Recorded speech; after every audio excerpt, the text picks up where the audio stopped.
natin kung ano ba ang pinaka-ipaprioritize ng ating mga teams. Again, for Aurora and Blacklist International, kilalang kilala nila ang takbo ng utak ng kanya-kanyang coaches. Grabe, isa na siguro sa pinakamabigat at pinaka-inaabangan at pinakamainit na tunggalian sa MLBB ngayon. It's Aurora versus Blacklist at mukhang nagkaka-respect pa na nga sa mga junglers natin, taking away the Fanny in the Hayabusa. Very specific yung Hayabusa kasi hindi na natin Yes. nakikita si Hayabusa. Oo, so definitely this is a respect ban against MP, the King. I think nagsaset up talaga sila parehas doon sa Suyo pick na mukhang mapupunta sa kupunan ng Aurora MLBB if hindi sila mag-adjust. But then again, open pa din yung Matilda Alpha na sobrang effective sa kupunan ng Blacklist. Tsaka bilang na rin yung mga teams na nakakapag-counter ng Suyo pick. Kung sakaling Suyo nga ang kukunin ng Aurora dito, hindi na malayo makakita tayo ng Julian mula dito sa Blacklist International. O kaya mga Nolan, fighter Julian na mga o kaya mga fighter na jungle no bukod sa Nolan and Julian. Mga Bukod alpha dyan, pa. Juicy! Juicin is back. Inagaw dito yan mula kay Aji. Oh, tsaka hindi na kasi parang nababa na siya the other day, pero dito na-open na agad. Ano yung combo heroes kaya Suyo and Dojuan? Ano pa? Oh. This is still a flex pick, no? Regardless, pwedeng itong mapunta kay Perks o pwede rin itong mapunta kay Lord JM. But historically speaking, ay nagiging mas maganda ang performance ng Blacklist International kapag ang high loss na to ay napupunta sa kamay ni Lord JM. Yeah, ganun talaga yung nagiging trend, no? But now, open pa din yung Harith, I think. Hindi naman natin masasabing late na to open up, pero Julian, Nolan, I guess, are possible picks for a Demon Kite, and then probably secure a flex pick like a Khalid or something like that. Oh, the Khalid still one of the stronger roamers out there. And as you said, flex pick ka rin, pwedeng itong mapunta sa kamay ni Edward. Kung babalikan natin yung matagal na history ng paglalaro ng X-Play ni Edward, may time na napaka-effective sa kanya ng isang Khalid. Pero dahil nga bukas ang obvious, kinuha niya ito. Oh, wow. Nag-pick sila dito ng Ling din ni Demon Kite plus an Eva para makay Haji. Grabe. Alam mo, ang kailangang bantayan ng Blacklist International with this link coming from Demon Kite ay yung snowball potential. Kung babalik tayo dun sa naging performance nila nung regular season last day, nag-snowball si Demon Kite doon sa huling game, pero napanalo naman ng Blacklist International via reverse sweep. So now, na nandito na tayo sa second phase ng draft, Cho, Tig, pwedeng iban, and then Nathan naman or Harith doon sa side ng Aurora. Interesting, no? Even if sabihin na nating meron ng pang-abot sa likod ang kupunan ng Aurora, kinuha pa rin dito ng Blacklist International ang Eve sa kamay ni Haji. Siguro sinisigurado na nila no, na hindi mauubusan ng hero dito si Haji. Dahil kung titignan natin yung mga bans, natanggal na yung Louie, ninakaw na yung Zushin, medyo wala na sa meta si Zas. Kaya parang shinur na agad nila by securing that Eve. Ngayon na ganito yung takbo ng drafting for both Aurora and the Blacklist International. Ano kaya ang parang i-expect natin na mga marksman heroes or magiging mage gold chain ba to for Doming and Oheb? Pwede pa, pwede. Lalo na dito sa kupunan ng Aurora, I think they are the one na kayang mag-execute pa ng mage gold laner, mostly because secured naman sila dun sa damage output na nagmumula sa Phoveus as well as sa Ling. Tapos yung mid laner nila ay DPS lang kahit paano. Oh, and looking at the bans, no, mukhang grabe ang respeto dito kay Rene J. Taking away 3 of his picks, the Matilda, the Cho, and the Kaja as well. The Tigreal is still open to take. Pero as far as I know, pwede rin itong agawin ng Blacklist International kung sakali. Pwede. Kayang i-execute ni Perks. Rafaela open pa din naman, but I doubt na pipili pa dito yung Blacklist International ng something like the Rafaela. But the Khalid will be banned out. Kanina natin hinanap to sa first phase ng draft. Oy, when I think about it, parang medyo okay pa ang Angela sa kupunan ng Aurora, no? Kung sakali mag-a-Angeling sila. Oh, actually, kahit sa Phoveus, pwede siyang mag-hard guard if ever, para mamimili na lang siya. Tapos, madali Sushin naman. din. Oh, actually, ayan, Harith for the side of Blacklist International. Ano bang magandang hero dito para sa Aurora? Tig, Nathan, Bea, if gusto nilang kunin at magpunta doon sa route na yon. But I think pwede din sila mag-double down with their magic damage kasi nga naman yung Juicin ay parang yung balibag niya. Hindi, Yung Lantern Flare. Yung Lantern Flare, hindi siya parang as enough of a damage output. Lunox kaya, sa tingin mo, makakapag-Lunox kaya si Pwede. Doming dito. The Tigreal is still open to take if you are Rene J na naging isa sa mga signature pickups niya during the regular season and even the harder games in the playoffs. Talagang kumakapit sila sa Tigreal na yun. Okay, so Lunox nga talaga ang kukuhanin dito ng Aurora and Angela. As predicted by both Umi and Auntie Anara, lumabas si Lunox, lumabas si Angela. What's the best choice for Blacklist International? Medyo hindi. mag-ESME kaya to? Kasi pwedeng i-roam nila yung Hylos eh. Oo nga. The Esmeralda, matagal-tagal na natin hindi nakikita pero historically ay nakakalamang ito sa Ang gani. lumang Phobius. Sa lumang Phobius. Sa lumang Phobius po. At Pero saka, madami- ang dami kasing shield eh. Marami kasi Barats XP. Oo, Barats XP. We haven't seen this for a long time. Yeah. Pero isa ito sa mga magandang pangontra din sa Ling. Ito yung tipo na pag lumapag sa'yo, Detonas lang, welcome. isang pindot lang sa ulti dahil wala na bang animation yon, rekta kain agad. Tingnan natin kung yun nga bang gagana. Pero ito pa lang, simula pa lang, game 1 pa lang ng best of 5 na to ay may mga iba na agad na lason na nilalabas ang parehas sa koponan. Sobrang exciting ng best of 5 na to kaya sana mag-enjoy ang lahat ng nanonood. Oh, sure tayo na magiging mainit agad ang ating unang laban. Again, kabisado nila ang isa't isa. Ibig sabihin yan, kabisado din nila kung paano kukontrahin ang strategiya ng kabilang koponan. Sino nga ba talaga magwawagi sa ating unang laban? Head us to the land of dawn, casters, pasok! Sinong papalag at sinong malalaglag? Ito na ang ating lower bracket semifinals. Labanan ng Aurora laban sa Blacklist International. Kaabang-abang ito at ramdam mo ang dagundong at sigawan ng mga agents at mga Auroras. Ganda na aksyon na ating matutunghayan. Excited na ako. It's the first game yet again on the best of 5 series. Pero mahaba-habang araw ang pwede natin expect kung mahaba-habang matchup nga ba. Most especially ngayon, pagdating sa Infinix East Week 3, medyo na-checka naman ang kanilang mga susi. Pero ngayon, looking at the early game facing Aurora still, nandun ang mga pang-aura para sa Blacklist. Ang nakaka-excite din dito, no? Angelique para sa Team Aurora, habang Blacklist International naglabas muli ng bago. Nakita na natin na yung mga pagbabago talaga sa mga hero picks nila, no? Simula doon sa Smart Omega, laban nila sa Paco Safety Brand, at ngayon meron muli silang nailabas sa katauhan ng isang Barats. And even now, for Aurora, na nakikita nga natin na sila ang nag-prioritize ng Jushin pick here para kay Yue. And aside from that, switching in for a support here for Rene J and Angela. So, somewhat na checkan pa rin naman dyan on the comfort and magandang combo to, especially for Galing. But for Blacklist International, they have to strengthen their endurance. When we say endurance ba, paano yun, Burrito? For me, hindi lang siya sa laro no? May ano din kumbaga may impact din dito yung pagod. Kasi best of 5 to Kaibahan sa game, sa best of 3 na mabibilis sa mga reset. Dito kasi hindi. At Hindi. lagi kang mag-expect na may bawi ang kalaban mo. Yeah. Kagaya na, dumaan na rin ang Blacklist International Team Aurora sa mga mahahabang games di ba? And nasubukan. And even on the community prediction, nasusubukan din ng community when it comes to predicting kung ano nga ba pwede maging resulta dito sa game number 1. Pero ngayon, medyo mas matindi ang magiging kapalit. And eventually, isa lang ang mananatili. Nakaharap bukas sa Falcon Safety Brand. Pero mananatili pa rin ang Pro Ay! Sepi the King. Naku, ginamit yung flicker. Sabay Detonas welcome. Ngayon, naka-out muna si Rene J. Hinahabol at hinahampas yung Dinosaur. First blood para kay Lord JM. Pero lumalaban ang Team Aurora. Ngayon naman si Edward. Ay! At nabitbit yung tatlo. Yue with that bit-bit. Ginawang mga kuting. Kinuha isa-isa. Ngayon naman si Perks. Hayaan din Lord JM versus 2. Edward dito ay nakikipagsabayan. Grabe naman! What a powerful play here for Aurora. That's going to be a 3-man soul snare here in Art of Flare para kay Yue.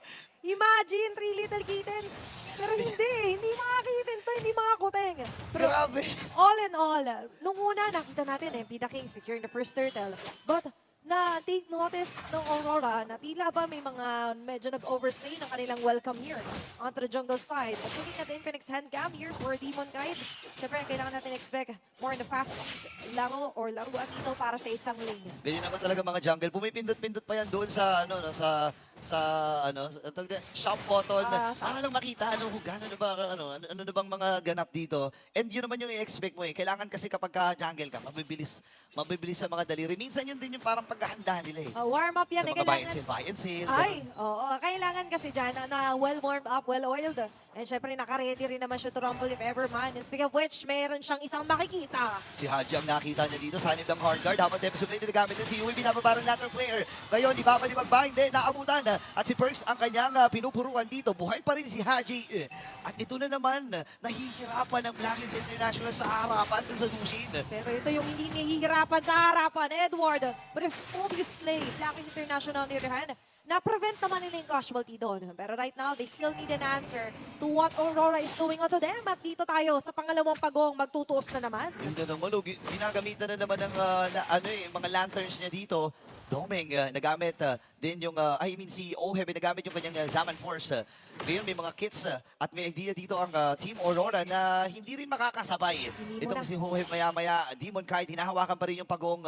Pero reset ang ginagawa. And even for the vision here for Aurora, light within, di ba? Na nakikita na talaga natin na namamanage Ay! at namaximize yung lilaw na yan. Pero doon sa may bandang taas, May nahuli doon, sa ng hard card, buhay pa rin. With that brilliance, grabe naman si Domeng. Pasok kayo ng mga members dito ng Team Aurora habang si Demon Kite ay nag-aabang din kung kailan siya tatalon. Nagamit na rin yung river manipulation. Haji with a kill. Napatay niya dito itong si Domeng. Ngayon naman ay si Envy the King ang mamamatay. Si Demon Kite lumatras din. Makakaligtas ang ilan sa mga members dito ng Blacklist International. At yung pagong wala pa rin gumagalaw. grabe, 2-1 yung naging palitan doon. Yung pagong hindi na nga lang din muna papansinin na magkabilang kupunan. But definitely here for Blacklist International, kahit na inside the box, yung ginagawa nila mga plays, tila ba for Aurora, minamanipulit nila na lumabas. Meron silang Yue, and meron din silang hardcore gear for Renegade. Yung extra time na makasurvive enough para makarespo agad doon si Demon Kite. Okay, may pagbigay na rin ang gagawin ng Team Aurora. Kaya lang nakaligtaan nila yung bottom lane ay malayang-malaya itong si Domeng at matagumpay niyang mapapabagsak gamit yung 3 siege minions na yon. Habang nandito na naman yung Daytona Sword, walang tinamaan. Pasok si Demon Kite. Ngayon, sino ang Mamamatay aasahan yata. dito ng Lord JM? Nakipagkampasan na lang yung dinosaur. Kaya lang kasi sinundot-sundot siya ng mga espada doon ni Demon Kite at 2 kila nakuha niya. Tsaka grabe din yung depensa doon ni Edward. Hindi niya pinabayaan na mirror yung move doon na ginawa lang on the bottom side ng Blacklist International. And aside from that, is napakaganda nga yung timing and everything ng Yue. chemistry. At papasok pa sila, Yue! Naku po, kailangan lang umatras dito ng Blacklist, pero hindi sila makakatras. Tuloy, Hindi sila tuloy! makakaganda dito sa Hoya. Tapos ulit na gamit na rin ni Demon Kite. Killing spree na ang Smiling Demon. Okay, ngayon, medyo mapapangiti. Nakikita natin ngayon na sobrang ganda ng early game facing para dito sa Aurora. And aside from that, covered na naman. Even the third onto the top lane is a possible takedown here para kay Domeng. Kanina lang nasa baba siya, ngayon nasa taas. He's all around the map. And all around the map ay kontrolado to ng Aurora. Grabe yung ginagawa dito. No? Gusto ko lang i-comment si Yue with that Landfest flare. Napakahirap kasing babaran niya na. Imaginein mo, wala pa nga siya halos item, pero nanunuot na eh. Nanunuot na. Yung mga apoy-apoy mula dun sa glowing wand eh. Diba? Especially now, nakita mo naman, kahit lumalim si Edward, umaalalay lang siya. Kaso nga lang, napipitas pa rin. Medyo napalalim, andun yung square, andun yung box. Blacklist will get a kill onto that one. Yeah, pinakita na nila ito kahapon no? Yung mga box-box na playstyle dito ng Blacklist International. At napakaganda rin kasi na naging contribution dito ni Perks. No, pag nailapag niya kasi yung Glorious Pathway, may slow yon, may ticks din ng regeneration, at napakahirap lumakad. Isipin mo, malagkit na ngayon, malagkit pa yung ilalapag na river manipulation ni Haji. Nananakit pa. Nananakit pa. Diba? At for the side naman ng Aurora, definitely gusto ko na na-highlight mo rin yung magandang pwedeng maging play dito ng Blacklist, which is Perks Glorious Pathway. Pero aside from that, kailangan din nilang magandang pondo para dito kay Hope. Kasi sa nakikita natin, talagang medyo na-outmaneuver siya ni Domeng, especially by taking down the third on the bottom side. Ngayon, panibagong pago, panguling pago para sa game number 1. Sinisimulan, nagmamadali ang Blacklist. Okay, nakatamay din na si Demon Kite, pero si MP ang magwawag dito sa retrihan na yun. Pasok na with Lantern Flare. Itong si Yue, ngayon naman na ilapag yung Glorious Pathway para malayang makaalis ang Blacklist International. More on the discipline ngayon ang pinapakita ng Blacklist International. They're choosing their fights wisely. At ngayon napapansin din naman natin na ngayon, sila Hello? ngayon ang mamimili. Walang ultimate si Yue. Wala siyang Crimson Beacon doon para makaalis. At talagang inalis na nila doon sa equation itong si Yue. Ganda ng pinapamalas din ang pagbawi dito ng Blacklist. It's all about the calculations here for the agents. At aside from that, ngayon ay makakapunto sila paunti-unti. Makakasagot na nga ba ng basag ng Tor dito sa may bandang top lane ng agents? Mukhang oo yata magiging answer. Pero bago maging oo yun, ay hindi daw muna, sabi ni Edward and Domeng.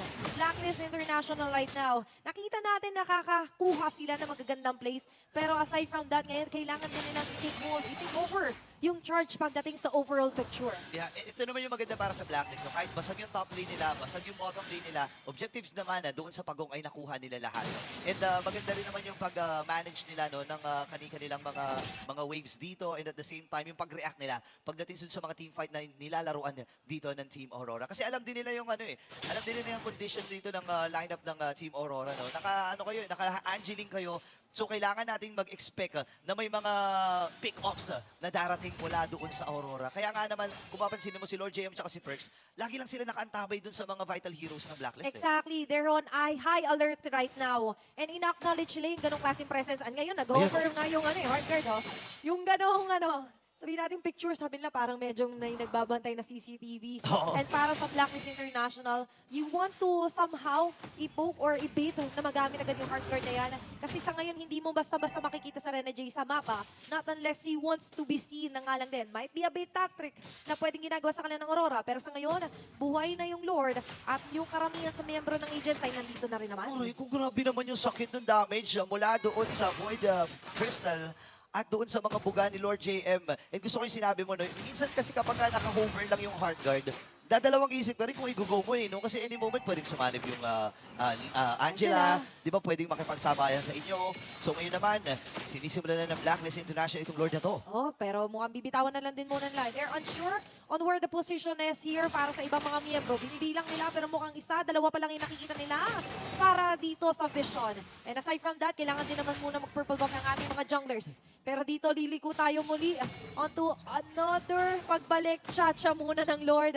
At para sa Blacklist International, they don't want to start it not unless makita nila kung nasa na nga ba sila Doming or even si Iwan Kai. Oh, ayaw din magpakita dito ng Team Aurora. Alam din kasi nila yung idea, yung kakayahan din ni Lord JM, yung mga flicker Daytona's welcome niya na ilang beses nang nagawa dito sa game number 1. And gusto kong i-highlight lang dito, no, dalawang BOD para kay MP The King at kay Demon. Hindi, tag-isa lang sila, hindi Tag-isa, dalawa. Tag-isa sila dito ng BOD. Kumbaga, dalawa na yung nabili, tag-isa sila dito Tag-isa, for both tag-isa. of our junglers. So yung nanunuta damage ay pwede na nating asahan. Pero ngayon, for Blacklist International, it's going to be a good call. So habang nakikita natin na binabalance pa nila if whether they will go for the Lord muna, is nakita natin kung palaki na capitalize na malapit sila dito sa proximity ng mid lane turret. Kaya babasagin na nila agad. Ngayon, the reaction na gusto nila makuha, hindi pa Oops. nila nakukuha. Pero ito muna yung magiging interaction. Okay, sanib yung hard guard. Habang nailapag na rin dito ni Zaman Force. Ngayon, si Edward yung tumatalon. Flicker na gamit ang ari niya. Atras muna itong si Demon Kite. Alam niya na may mga na-expend na rin ng ultimates. Yung wala ng ultimate si Perks. Even itong si Oheb. So, hihinga muna sila. Aantay sila ng panibagong buwelo. Okay, ngayon, Babuelo, Inelexel. Kilalang kilala talaga nila yung isa't isa. Pero sa ngayon, may kilala mo kasi pwede ka pa rin gumawa ng mga plot twist. Pero yung Lord ay makukuha ni MP The King. Okay, dito unas welcome ay na-cancel. Edward ay tumatalon din. Pero nandun yung ladder spray. Binalik! Si Lord J magiging puti na din napag na rin yung river manipulation na habang si Oheb ay umaatras. Si Perks ay napaatras na rin. Buhay pa rin siya dito pero not for long. Andun na Si naman! Demon kaya na nandun. Energy nakuha na rin ang kill. Double kill na para kay Smiling Demon. Damage of blade Haji! para kay Haji. Nandun yung mga blades. At Demon Kite ay nakakuha. Actually, si Rene J nakakuha nun at wipeout para sa Blacklist International. Kaya na ata nilang tapusin itong game na ito. At ang Team Aurora will secure this game number 1. Diretso lang ang tingin! Aurora will light up the path and secure the first game laban sa Blacklist International! Grabe yung skill management. Grabe yung layering of skills dito ng Team